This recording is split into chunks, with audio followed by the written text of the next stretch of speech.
until you really make the steps to move forward, you can't be successful. Right.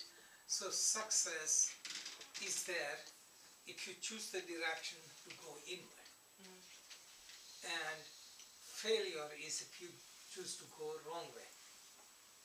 So going in the world and relying on the world to find happiness, you are choosing the wrong path. If you choose to go inward, is the right path.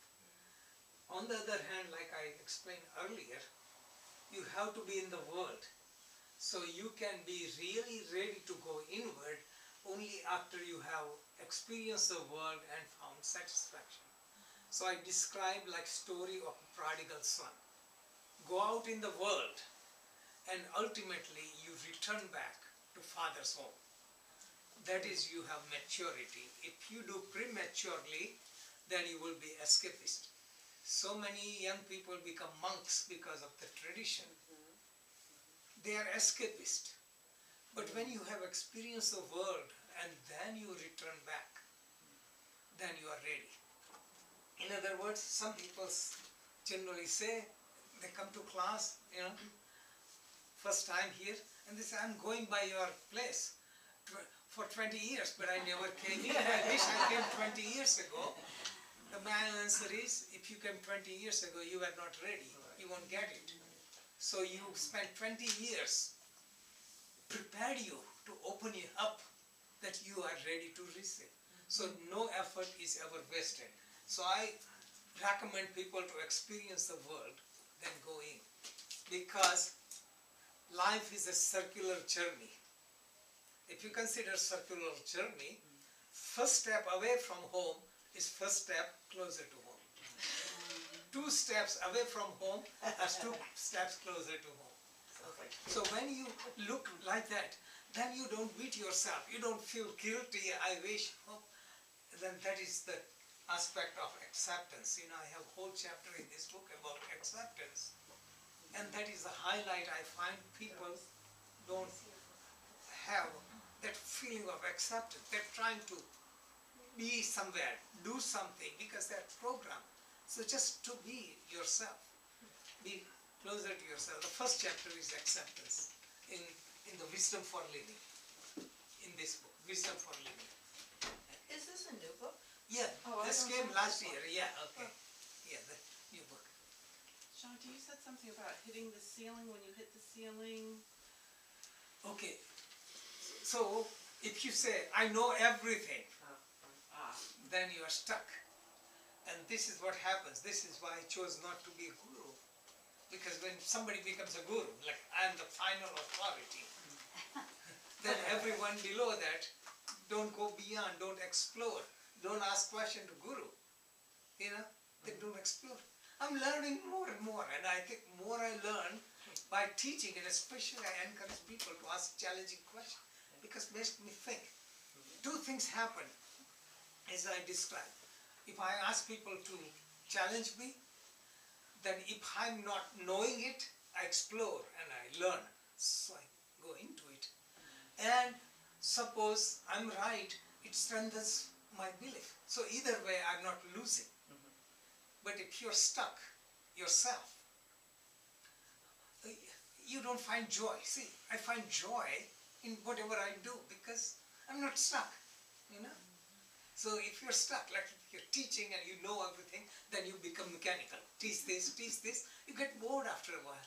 But every class I teach is new. Every workshop is new. Just being. So nothing is structured. And this is why in a video I like it spontaneous, because I'm me. Because what I think, I speak, I write, and I talk.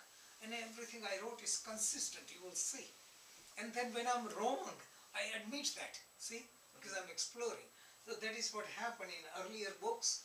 I took all the spiritual master said as authority. Then they're not authority. They're giving good guidance, but not all the respect. For example, Ayurvedic people or Ayurvedic doctor, Ayurveda is very good, found 4,500 years ago. And those authorities have said, Ayurveda is the end, nothing more. But there are so many new researches are coming up, they are not acknowledging it. So you get stuck. It's just like medical science, you know.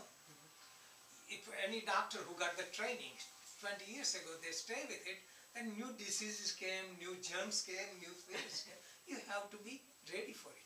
Same way, psychology, psychiatry, everything is evolving. Look, in the books I'm writing about Einstein, okay? Just because first Newton found gravity, Einstein found a revolutionary thing, E equal to mc square, mass and energy relationship. Before that they did not know. Even just as recent as a couple hundred years ago, we did not know Earth was flat or round. When Galileo discovered that Earth is not the focus of the universe, Sun is the focus and Earth revolves around, he was put in prison. It's just, imagine. Einstein discovered this, then quantum physics came, and quantum physics says Einstein's rules don't apply. Einstein's rules don't apply because when we become the observer, the laws of physics, energy and mass doesn't work. They found because of our awareness and being a witness, things change. And that brings back to the fundamental teaching of Vedanta philosophy, and that is why I wrote this book, Dynamic Quantum Transformation. That means that we have the power. Like, forget about the science. We are the creator of our destiny. We can change anything we want. And that is what they found with quantum physics. Spontaneous healing is possible. Something happens, and they call double slit experiment, when they bombarded electron through two slots, and it made signs, you know, that say it worked that way. But when they observed it, it made like a wave. What it proves is when you become observer, you awaken your consciousness, you change the world. And if you understand that we are co-creator of our health, we are co-creator of our destiny, everything is interconnected. And science says that any object that is intact, you know, in a formation, and is split apart and put miles apart, one part of it is treated certain way, other part reacts. If you look at concept, then in the beginning, you know, the Big Bang, 30.7 billion years ago, it was simple atom from which everything exploded. So everything that exploded from single atom is already in the world, right? So we are all interconnected. Not only we are interconnected, but we are connected with Christ, we are connected with Buddha, we are connected with Krishna. There's nothing is outside of us. So time and space are illusions. Like this. So this is what science says, and that is what Vedanta says. But when I studied yoga philosophy, world is illusion, then I had to think, why this is illusion? This looks real. But when you really understand quantum physics, then you understand the Vedanta philosophy much more. And this is why in this book I explain what was done by NASA, macrocosm and microcosm. Macrocosm is to go in the space, you know, you go higher and higher.